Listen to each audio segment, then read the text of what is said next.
자, 네.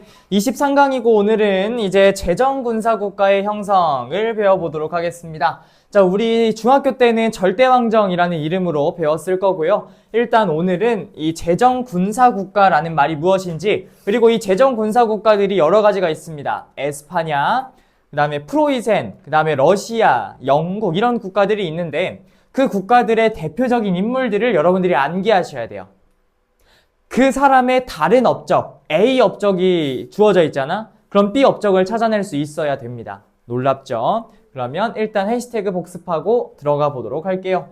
자, 일단 첫 번째, 신학로 개척의 전개 과정. 일단 맨 처음에 출발했었던 거, 포르투갈에서 출발한 무슨 톨로메오디아스? 바르톨로메오디아스가 출발했었고, 아프리카 최남단에 있는 무슨 봉에 도착?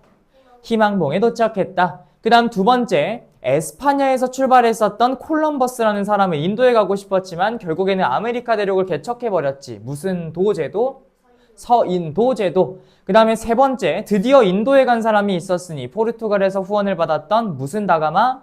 바스쿠 다가마. 그래서 인도 캘리컷의 항로를 했었고, 마지막으로 에스파냐에서 출발했었던 그 마젤란 일행 같은 경우에는 어떻게 했다? 뭘 성공해? 세계 일주를 성공하였다 라는 얘기까지 저번 시간에 했습니다. 그래서 신학로 개척의 전개 과정은 이렇고요. 그리고 신학로 개척의 결과 어떻게 됐다? 가격 혁명이 일어나기도 했었고, 새 대륙을 잇는 무슨 무역? 삼강무역이라고 하는 게 전개되었구나 라는 얘기까지 저번 시간에 했었습니다. 그리고 아메리카 대륙에 있었던 사람들이, 원주민들이 많이 죽었고 대부분은 뭘로 팔려갔어? 노예로 팔려갔다 라는 얘기 했었고요. 백년 전쟁의 배경이 뭐였습니까? 어떤 지방의 지배권을 둘러싸고 랑드르 지방이었지. 거기가 뭐 생산지라 그랬어? 비싼 술, 와인 생산지. 그렇지, 와인의 생산지였다 했었고, 그리고 왕위 계승 분쟁이 일단 큰 그런 문제였다라는 얘기까지 했었고, 장미 전쟁의 배경은 왕위 계승 분쟁이었다고 했어요. 그래서 랭커스터 가문하고 요크 가문이 싸웠는데 결국에는 랭커스터가 이겼다라고 했었습니다. 근데 가문의 표식이 뭐였어? 장미여서 장미 전쟁이라는 얘기를 했습니다. 자, 루터파는 언제 공인됐다? 무슨 화의 때? 아우크스부르크 화의 때 공인을 했었다. 1555년에 했었고요. 그러면 칼뱅파는 언제 공인됐어? 무슨 조약?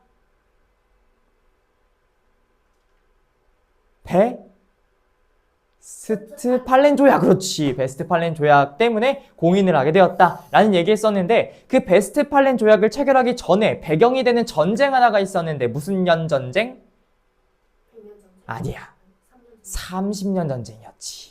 이런 얘기까지 했습니다. 그러면 우리는 지금 어디를 배우고 있는지 흐름을 잡아볼 거예요. 자, 우리 고대에 처음에 배웠었던 거 무슨 네와 무슨 르타? 아테네와 스파르타 배웠었고, 그 다음에 중세로 넘어오게 되면은 신중심의 사회였던 그런 사회가 있었고, 근세로 넘어가는 과도기가 르네상스와 종교개혁이라는 게 있었는데, 르네상스는 무슨 르네상스와 무슨 르네상스로 나뉜다? 르네상스와 이탈리아 르네상스로 나뉜다 했었지. 이탈리아 르네상스에서 마키아벨리라는 사람의 무슨 론이 있었더라? 군주론이라는 책 기억나지요? 강한 군주가 돼야 된다, 이런 얘기를 했었는데 오늘 그거에 대항하는 얘기가 나올 겁니다. 그리고 근대로 넘어가면은 이제 여러 가지 혁명들이 터지게 됩니다. 우리가 배운 청교도 혁명, 미국 혁명, 프랑스 혁명 다 근대에 일어난 혁명들이고요. 오늘은 그 중에 청교도 혁명이라는 걸 배워볼 겁니다. 현대는 우리 기말고사 범위에 포함이 될 것 같아요. 자, 지도로 우리 하나 얘기를 해볼 건데 너희들의 지리상식을 테스트해 보도록 하겠다. 자, 여기 보면은 여기가 바로 스웨덴이 있는 스칸디나비아 산맥이 있다 해서 스칸디나비아 반도라는 표현을 씁니다. 그 밑에 있는 이 바다는 무슨 해라고 부르냐? 발트해라고 불러요. 오늘 이거 어딘지 모르면 하나도 이해를 못해. 그러니까 지금 알아둬야 돼. 발트해. 자, 그 다음에 여기 가둬져 있는 이 바다 있지? 우리가 이걸 뭐라고 부르냐면 흑해라고 불러. 흑흑 헤헤 흑해라고 부릅니다. 이거 어떤 나라? 영국이라는 국가. 그 다음에 여기 맨 왼쪽에 있는 거 무슨 투갈? 그렇지, 포르투갈. 그 다음 오른쪽에 있는 거 무슨 파냐? 에스파냐. 지금의 스페인이라는 겁니다. 됐어요? 여기까지 알면 돼. 그럼 오늘 이제 다 이해될 거야. 자, 그러면 이제 본격적으로 수업 내용 들어가 보도록 하겠습니다. 자, 필기하자. 제정 군사국가. 자, 일단 우리 이번 시간에는 제정 군사국가 인물을 외울 거야. 외워야 돼. 어떤 소속 국가인지 알아야 되고, 이 사람이 어떤 활동을 했는지 알아야 되고, 다 알아야 됩니다. 일단 제정 군사국가의 1번 뒷받침 시스템을 알아보도록 할게요. 시스템. 자, 일단 첫 번째로 이 제정 군사국가가 유지되고 있는 상황에서 그게 뒷받침될 수 있는 상황이 몇 개 있었거든. 그걸 먼저 알아보도록 하자. 일단 제정 군사국가라는 말은 무엇이냐면, 우리 그동안 중세에 있었던 다양한 시스템은 다 봉건의 시스템을 가지고 있었어. 기억나지? 우리 봉건제라고 하는 이 제도 아래에 영주라고 하는 이 땅의 주인이 있었고, 이 영주 밑에는 농사를 짓는 노예, 농노라고 하는 아이들이 있었다라는 얘기를 했습니다. 그리고 이 농노라고 하는 애들은 거주 이전의 자유가 없었고 영주에게 속박되어 있다라는 얘기를 했었는데, 이제는 이 봉건사회 시스템이 사라집니다. 그래서 봉건사회 국가에서 군사국가로 나아가게 되는 게 오늘 배우는 내용이라는 거예요. 이제는 강력한 왕권에 강력한 시스템이 있다라는 걸 배우게 되는 겁니다. 일단 첫 번째, 관료제와 상비군을 적어보세요.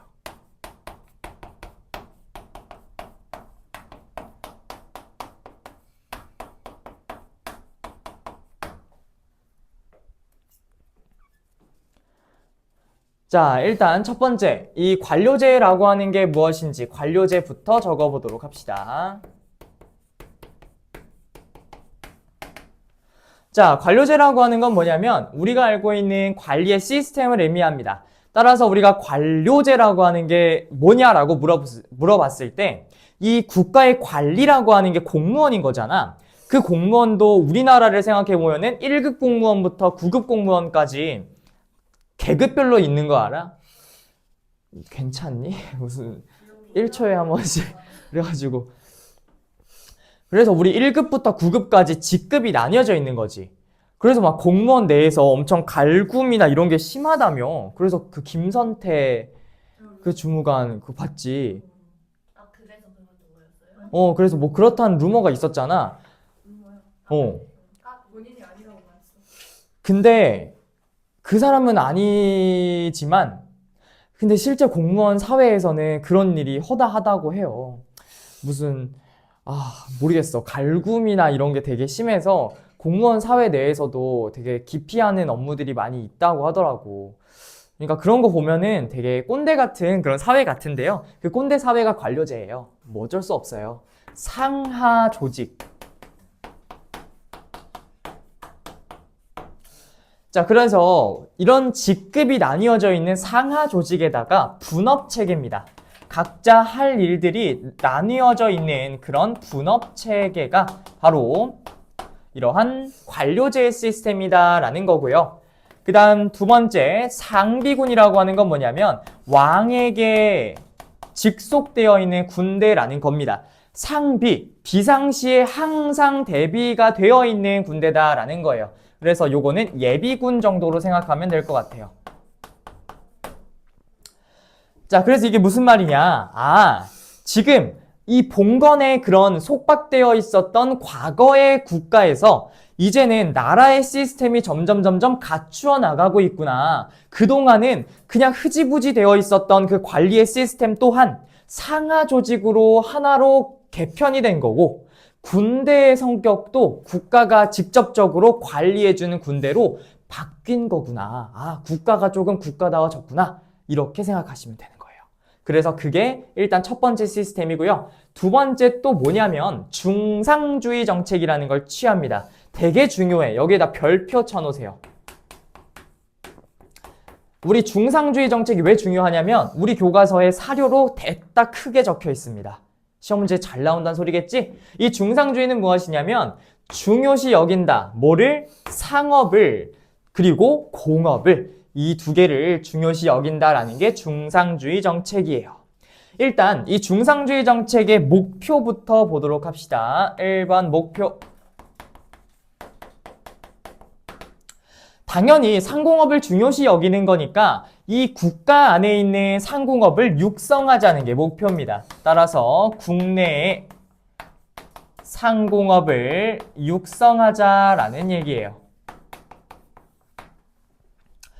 그래서 국가 내에 있는 그러한 상업 같은 거 있지. 물건을 팔고 사는 그런 행위들. 그 다음에 이 팔아가지고 남는 물건들을 어떻게든 또 수입을 하고 수출하고 뭐 이러한 것들 있잖아. 그러한 체계를 만들어 나가자라는 게 중상주의 정책의 목표이고요.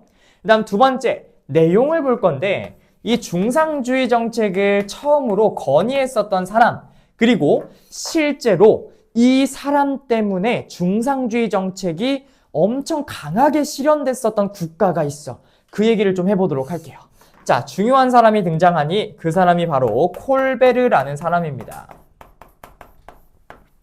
우리 고등학교에 오면서 나오게 되는 교육과정인데 이 콜베르라고 하는 사람은 중상주의 정책을 강하게 주장했었던 하나의 재상이라고 보시면 됩니다. 이 콜베르는 프랑스에서 있었던 루이 14세에게 루이 14세님, 우리나라는 지금 우리나라의 상공업을 육성하고 우리나라의 무역을 장려하는 그런 정책이 필요합니다. 당장 중상주의 정책을 실시하십시오라고 강하게 어필했던 사람이 이 콜베르라는 사람입니다. 그래서 중상주의를 건의했던 사람 그게 바로 콜베르라는 사람이었더라라는 거고요. 따라서 이러한 내용에 따라 상공업을 육성함과 동시에 무역체제 중에서 보호무역이라는 것이 있어. 이 보호무역을 추진하게 된 것도 이 중상주의 정책의 일환이라고 보시면 됩니다. 자, 그러면 이 보호무역이라는 것은 무엇이냐? 자유무역과 보호무역으로 나뉘잖아. 자유무역은 말 그대로 프리야. 그냥 마음대로 무역하고 싶은 나라랑 무역하면 되고 팔고 싶은 거 있으면 팔면 되거든. 근데 보호무역은 뭐냐면 보호한다라는 거야. 국가가 나서서. 그러니까 국가가 나서서 이 무역, 저 무역 다 관리하고 개입하겠다라는 겁니다. 그래서 보호무역 또한 상공업을 육성하기 위해 어쩔 수 없이 시행했었던 무역체계다라는 이야기가 되겠어요. 일단 이게 시스템이라고 보시면 됩니다. 자, 2번 인물들. 자, 인물들 보면은 펠리페 2세부터 예카테리나 2세까지 되게 많은 사람들이 있습니다. 그 중에서 형광펜 들고 칠해보세요. 자, 제임스 1세.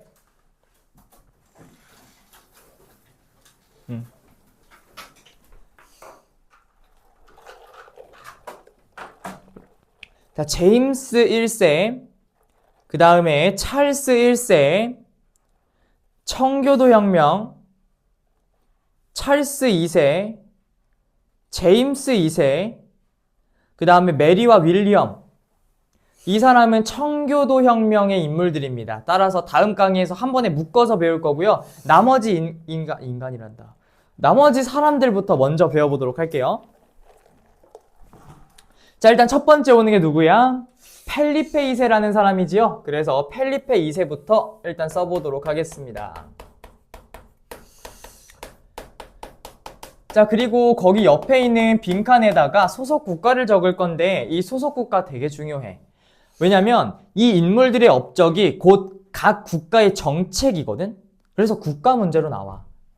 진짜 어렵게 나와. 이 재정군사국가 문제는 어떻게 나오냐면 가나를 뚫어놓고 가와 나 국가의 특징을 차이점과 공통점으로 묶어서 물어본단 말이야. 정말 어렵게 나와요. 이게 왜 어렵게 나오냐면 이 예를 들어서 펠리페 2세는 에스파냐 사람이거든. 이 에스파냐라는 국가의 처음부터 끝까지의 역사랑 다 통틀어서 나와. 그러니까 신학로 개척의 에스파냐로 나올 수도 있는 거야. 그리고 영국이 나왔어. 그럼 영국이 나중에 프랑스랑 플라시 전투라는 걸 하거든. 나중에 반영운동이나 이런 거 할 때 나올 건데 그거 할 때에 묶여 나올 수도 있어. 심지어는 세계대전이랑 묶여 나올 수도 있어. 그래서 어려울 수 있어요. 그래서 꼭 소속 국가를 외워야 됩니다. 자, 펠리페 2세는 에스파냐라는 국가, 이 국가랑 묶여서 나오고요. 이 펠리페 2세 같은 경우에는 어떤 정책들을 펼치게 되냐? 일단 첫 번째, 마드리드라고 하는 곳으로 수도를 옮깁니다. 유명한 도시지요. 그래서 마드리드로 수도 이전.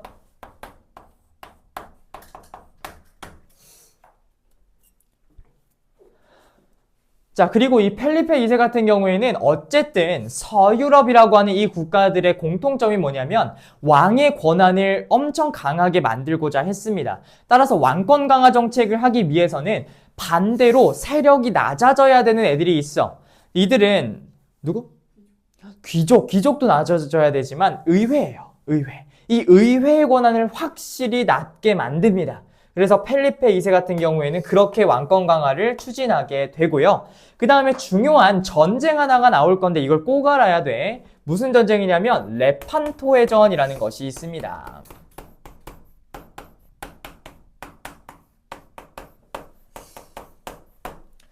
자, 레판토의 전이라고 하는 건 무슨 전쟁이었냐면 우리 배우진 않았는데 계속 나온다. 그치? 오스만 제국이라는 게 있는데 그 오스만 제국이랑 전쟁을 한 게 레판토의 전이에요.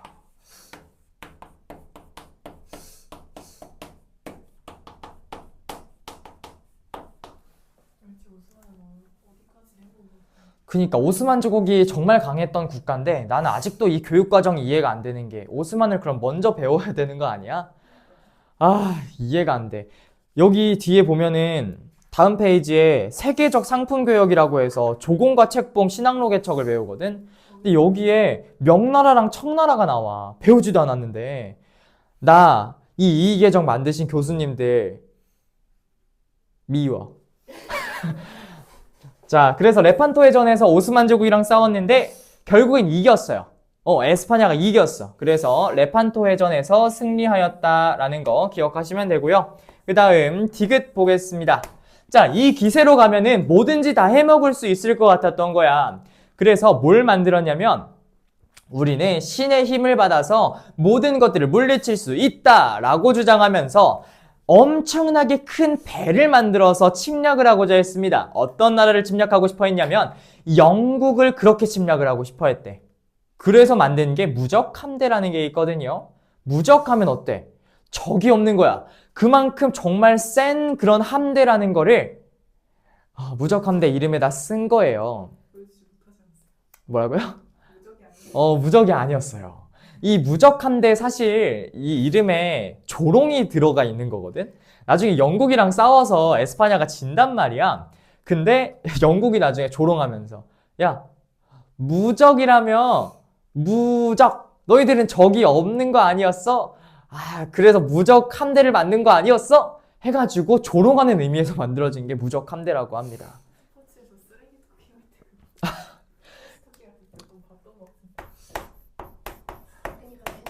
무적 함대 창설.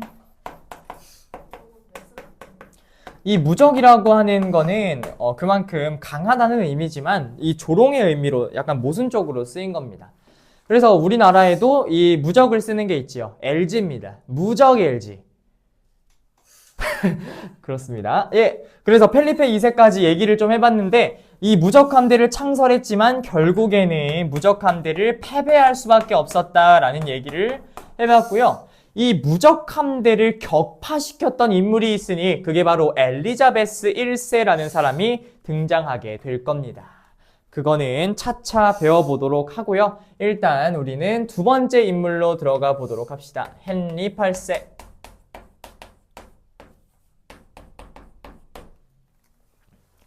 자, 헨리 8세라고 하는 이 인물 같은 경우에는 이미 우리가 배운 인물이고 영국의 사람이었습니다. 자, 헨리 8세, 우리 이혼 문제 때문에 자기 자신이 영국 국교회의 수장이 되겠다라고 하면서 수장법을 발표했었지. 그거부터 써볼게요. 1번 수장법.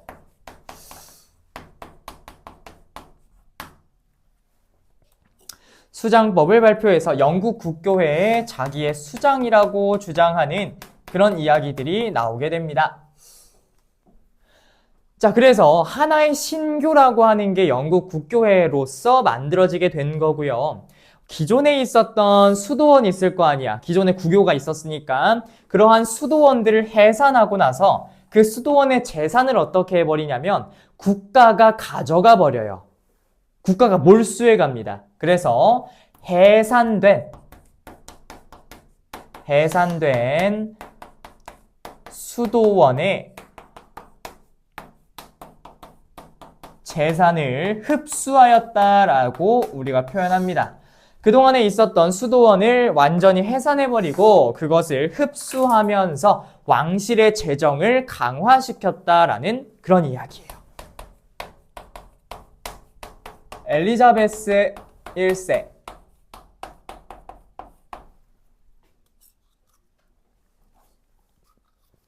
자, 엘리자베스 1세 기억 통일법 제정. 우리 교과서의 표현으로는 영국 국교회를 확립하였다라고 나옵니다.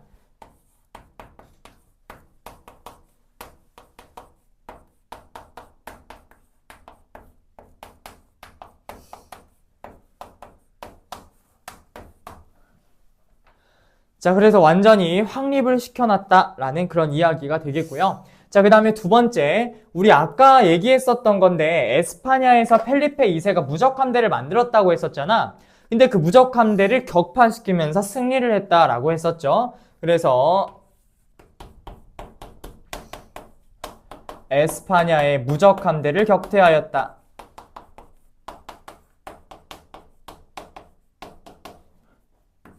이렇게 적어 놓으세요. 그러니까 영국이 승리를 하게 되었다라는 이야기고요. 그 다음에 디귿 보겠습니다.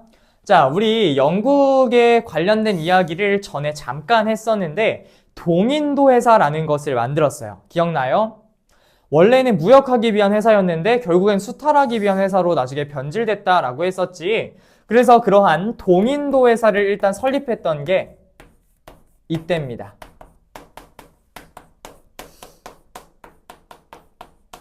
설립하고 운영하였다라는 게 이 엘리자베스 1세 때 있었던 그런 일이었어요. 그 다음에 나머지 있는 사람들은 우리 다음 24강에서 다뤄볼 예정이고요. 우리는 이제 프랑스의 상황으로 들어가 보도록 하겠습니다. 4번. 자, 유명한 사람이야. 루이 14세. 이런 사람들이 있는데 그 루이 14세가 있기 전에 루이 13세부터 일단 들어가 보도록 할게요. 자, 루이 13세 같은 경우에는 일단 그 관료제랑 사법제도 이런 것 등을 일단 개편했던 사람이야. 우리 아까 얘기했던 것처럼 왕권을 뒷받침해주는 시스템이 관료제라고 했었는데 그 관료제와 사법제도를 확립합니다.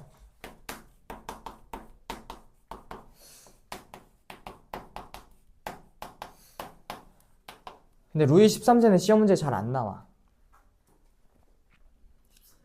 그치, 14세가 많이 나오지. 자, 그 다음에 두 번째. 얘들아, 칼뱅파 기억나?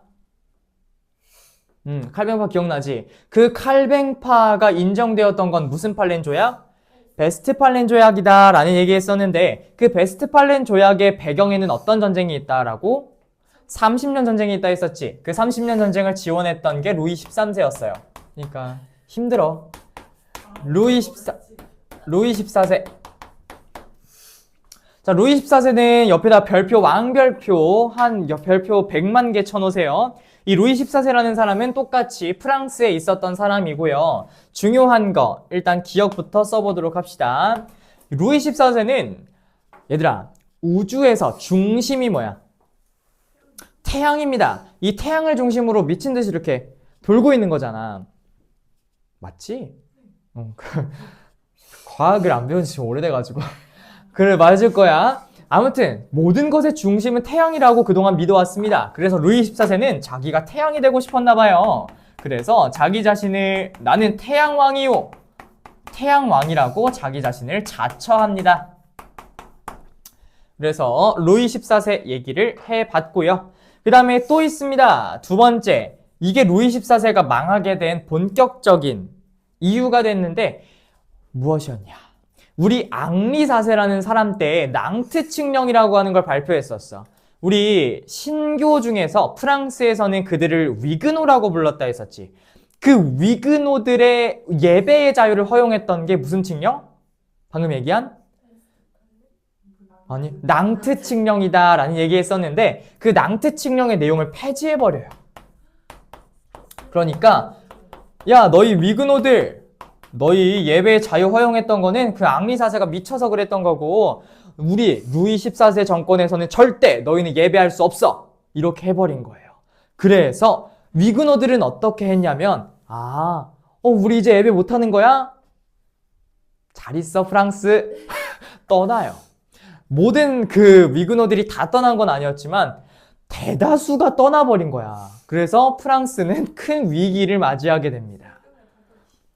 그런 것도 타격이 가고 그 사람들이 대부분 뭐 상공업을 이루는 사람들도 많았거든. 쫄딱 망했어. 프랑스가 망하게 되는 본격적 원인이 됐던 게 낭트 칙령 폐지였던 겁니다. 그래서 그 얘기를 해봤고요. 그 다음 디귿으로 들어가서 또 하나 망하게 된 또 하나의 원인이 뭐였냐면 이 사람은 그렇게 큰 궁전을 원했어. 그래서 만들었던 게 베르사유 궁전이라는 게 있습니다. 그동안 궁전은 너무 좁아 터졌다라고 주장하면서 큰 궁전을 축조하게 되는데 이 베르사유 궁전을 무리하게 축조하는 바람에 많은 인력, 많은 세금이 들어갔고 국가의 재정이 쫄딱 망하게 되는 원인이 되었다라는 이야기입니다.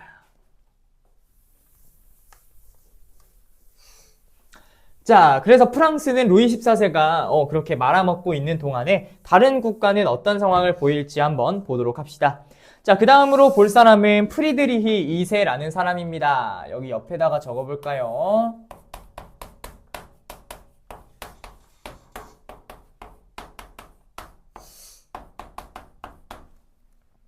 자, 프리드리히 2세라는 사람은요, 프로이센이라는 국가의 사람이었습니다.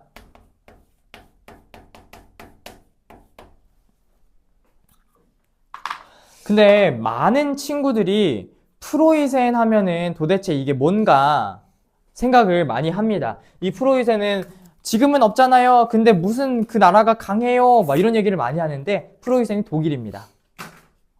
대따강 국가예요. 그래서 이 프로이센이라는 국가의 대표적인 게 프리드리히 2세였는데 이 사람은 일단 제일 먼저 했었던 게 뭐냐면 이 당시에 좀 복잡한 사건 하나가 터져요. 오스트리아라는 국가에서 문제가 하나 터지게 되는데 당시에 왕이 있었어. 근데 그 왕이 후세가 있긴 있었는데 다 여자인 거야. 다 여자야. 근데 엄청 어렵게 아들 하나를 그렇게 낳았어. 근데 그 아들이 7개월 만에 사망합니다. 그럼 어떻게 해? 여자가 왕이 될 수밖에 없겠지. 그 사람이 바로 마리아 테레지아라는 사람이었거든. 근데 그 마리아 테레지아가 왕이 되려고 보니까 법이 안 된대. 안 돼. 여자가 왕이 될 수 없었어. 원래 법으로서는. 근데 그걸 바꾸려고 엄청 노력을 합니다. 그 왕이. 그래서 다른 국가에 그게 유럽에 있는 몇 개의 국가의 허락을 받아야지 법을 개정할 수 있었나 봐. 그래서 자기가 죽기 전까지 우리 테레지아가 왕이 될 수 있게 도와주십시오. 제가 이것만 유언으로 남기고 가겠습니다. 이러면서 돌아다녀요. 다른 나라들에. 다른 나라의 반응이 어땠을까? 그래 해라. 우리가 뭐 관여할 문제는 아니다. 이렇게 얘기를 하고 그렇게 눈을 감게 됩니다. 그래서 마리아 테레지아가 왕이 됐는데 그때부터 다른 나라의 눈깔이 돌아가기 시작합니다. 갑자기 돌변을 한 모습을 하면서 어디 감히 여자가 왕이 되냐. 이거는 전례 없는 그런 행위다. 그러니까 너희 오스트리아는 정당성이 없는 국가다. 라고 하면서 깔보기 시작해. 그래서 다른 국가들이 막 오스트리아를 타겟으로 막 하면서 엄청 막 괴롭히기 시작을 했거든. 그래서 심지어는 오스트리아가 당시에 지배하고 있었던 프로이센 밑에 있던 지방이 하나 있었어. 거기가 바로 슐레지엔 지방이었어. 프로이센이랑 맞닿아 있는 곳이었거든. 근데 그 지역을 노리게 된 거예요, 프로이센이. 심지어는 그 프로이센이 다른 나라랑 합세를 하기도 하면서 오스트리아를 압박하게 됩니다. 그 슐레지엔 지방을 노리고 있었던 여러 개의 국가가 있어. 당시에 신성로마 제국이라고 해서 그 프랑크 분열이 있었잖아. 그게 신성로마 제국이 됐었던 거거든. 그 신성로마 제국 중에 하나였던 작센이라고 하는 게 있어. 그 작센도 그 지역을 노리고 프로이센도 그 지역을 노린 거야. 그런데 프로이센이 그걸 알고 미리 선수를 칩니다. 그래서 오스트리아와의 전쟁을 선포하게 돼요. 그게 바로 오스트리아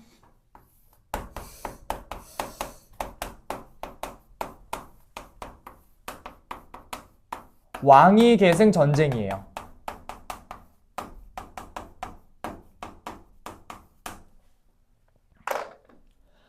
자, 그래서 이러한 전쟁이 터지고 나서 정말 많은 그런 사람들이 전투에 투입이 됐고요. 결국에는 오스트리아가 패배합니다. 따라서 근데 패배? 근데 사실 협약이 이루어져. 그래서 어떻게 하기로 했냐면 오스트리아의 정당성을 인정은 해주지만 슐레지엔 지방은 프로이센이 갖기로 결정을 했어. 뺏긴 거지. 그러니까 솔직히 패배인 거야. 그래서 어떻게 됐냐? 중요합니다. 슐레지엔이라고 하는 이 지방이 있었지? 슐레지엔을 점령합니다.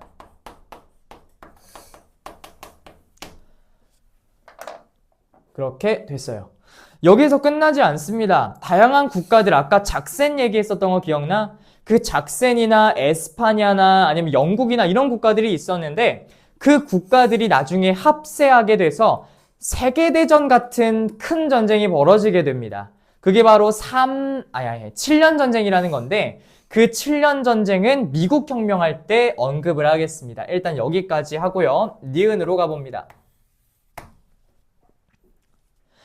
자, 프리드리히 2세 같은 경우에는 아까 잠깐 얘기했었는데 이탈리아 르네상스에서 마키아벨리가 만들었던 게 무슨 론? 군주론이라는 책이 있었지. 그러니까 강한 군주가 있어야지 국가가 안정된다. 이 난리를 쳤잖아. 근데 프리드리히 2세는 살면서 이게 너무 이해가 안 되는 거야. 왜 강한 군주가 필요하냐? 우리는 정의로운 군주가 필요하다.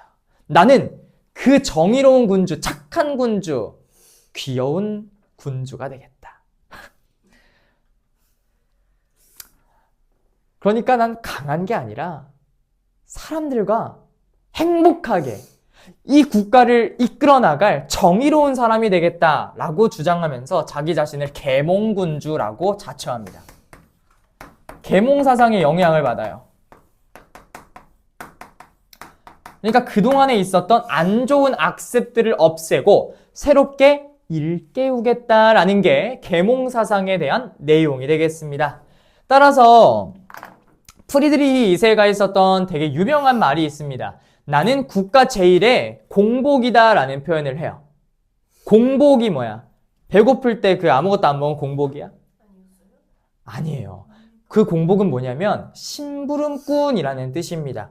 나는 국가 제일의 심부름일 뿐이지 나는 무슨 군주? 독재? 황제? 아니라는 거야. 나는 너희들과 똑같은 시민일 뿐이고 나는 그 중에서 너희들의 심부름을 대신해주는 한 명의 인간 따위일 뿐이다 라고 얘기한 사람이에요. 되게 좋은 군주처럼 보여요. 자, 그 다음 7번으로 넘어가 봅시다. 그 다음으로 나오는 사람이 누구야? 마리아 테레지아지. 우리 아까 잠깐 얘기했었는데 그 사람은 어느 나라 소속이라고요? 오스트리아 소속이라고 했어요. 오스트레일리아 아니고요. 자, 7번 마리아 테레지아.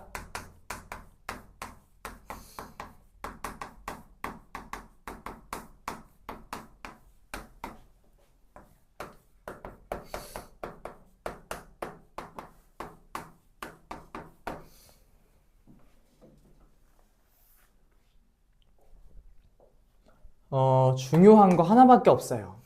뭘 뺏겼어? 슐레지안.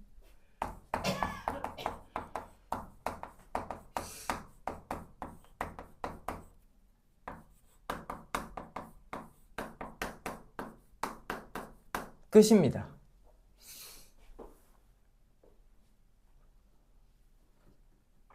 자, 그 다음으로 8번째 인물 배워봅시다. 요제프 2세.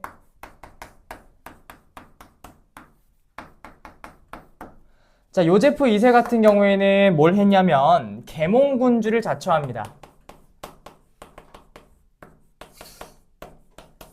요세프 2세도 오스트리아예요? 네. 자, 그 다음에 아까 상공업을 중요시 여겼다 했는데 똑같이 국내 산업을 육성하자는 그런 이야기를 합니다. 그래서 요제프 2세의 정책은 똑같이 그냥 계몽군주를 자처하고 국내 산업을 육성하자. 정상적인 이야기를 하게 됩니다. 자, 그 다음 러시아로 한번 가볼게요. 러시아에서는 중요한 인물이 등장하니 그 사람이 바로 표트르 대제라는 사람이에요.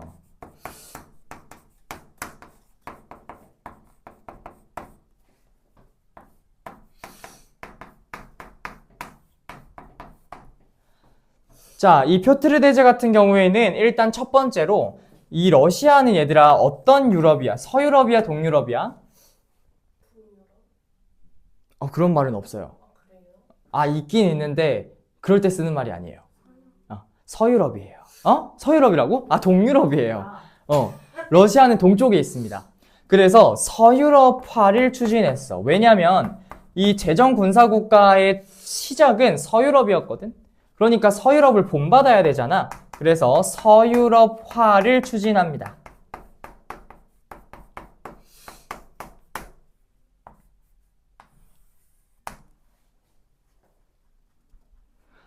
나중에 영상 돌려봤는데 나연이 콧소리만 들리는 거 아니야?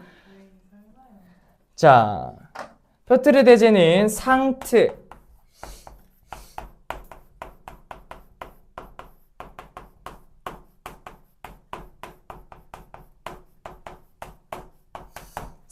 페테르부르크라고 하는 거를 건설합니다. 그러니까 하나의 그런 도시를 건설하였다. 계획 도시. 그런 얘기를 했습니다.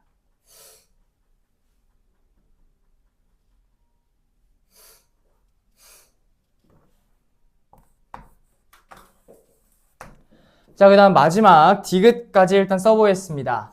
우리 아까 잠깐 얘기했었는데 그 스웨덴이 있는 곳이 어떤 반도? 내가 중요하다고 얘기했는데 스칸디나비아 반도라고 했었는데 그 스칸디나비아 반도 바로 밑에 있는 그 바다 이름이 뭐라 그랬지? 발트해라는 바다였잖아요. 이때 스웨덴이랑 전쟁을 합니다. 그게 바로 북방전쟁이라는 거예요.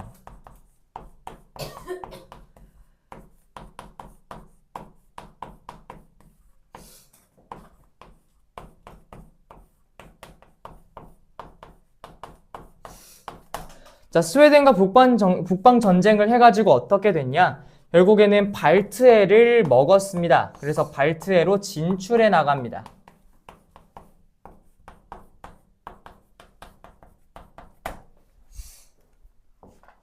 그게 북방 전쟁의 결과다라는 얘기예요.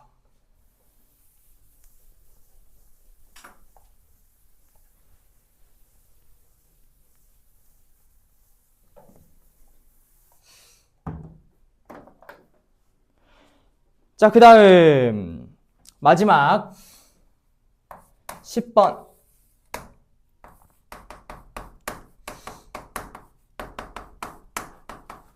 예카테리나 2세라는 사람으로 넘어가 봅시다. 자, 예카테리나 2세, 이 사람 또한 러시아 사람이었고요. 이 사람 같은 경우에는 흑해에 진출합니다. 기역으로 써야 되겠다. 기역, 흑해 진출. 네, 러시아요. 옆에다 이름 안 쓰면은 그 전이랑 똑같은 거예요. 자, 그래서 흑해에 진출을 했었던 그런 사람이었는데, 흑해 아까 잠깐 얘기했었어요. 바다, 그 중간에 껴있는 호수 같은 바다. 그리고 니은, 또 뭐가 있냐면 당시에 폴란드 지역을 분할해서 점령을 했었거든. 그 중에 하나가 이 러시아였어요. 그래서 폴란드를 점령하였다. 이때 분할 점령합니다. 다른 국가들과.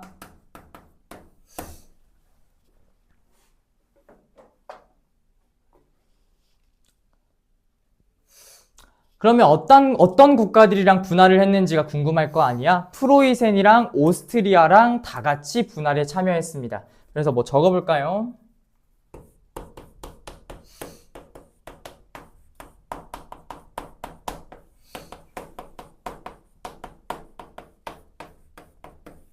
이렇게 적어 놓으면 될 것 같습니다.